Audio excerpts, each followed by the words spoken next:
Pemirsa, pihak pemerintah Kota Palembang menegaskan jika kecelakaan melibatkan truk pengangkut sampah milik DLH Kota Palembang yang menimpa anggota Bapinsa Kertapati sudah berakhir damai.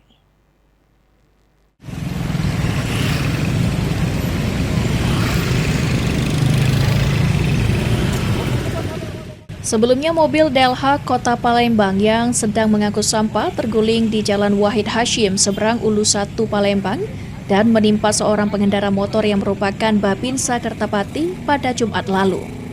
Menanggapi hal tersebut, Wali Kota Palembang Ratu Dewa menegaskan, Kepala DLH Kota Palembang sudah melapor dan pemerintah Kota Palembang bertanggung jawab atas peristiwa tersebut.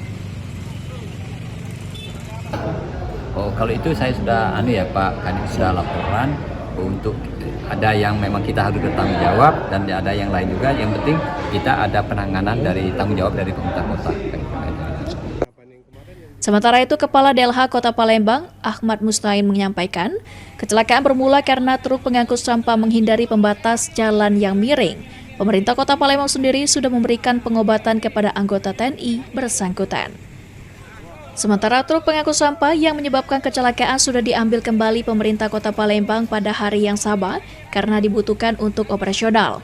Peristiwa kecelakaan yang terjadi sudah berakhir damai antara anggota TNI dan sopir truk pengangkut sampah.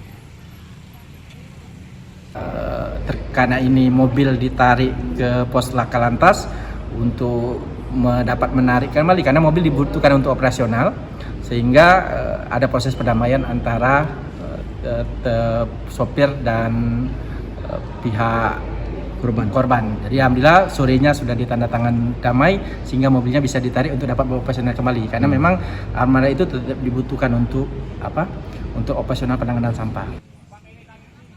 Sandi Pratama, PAL TV.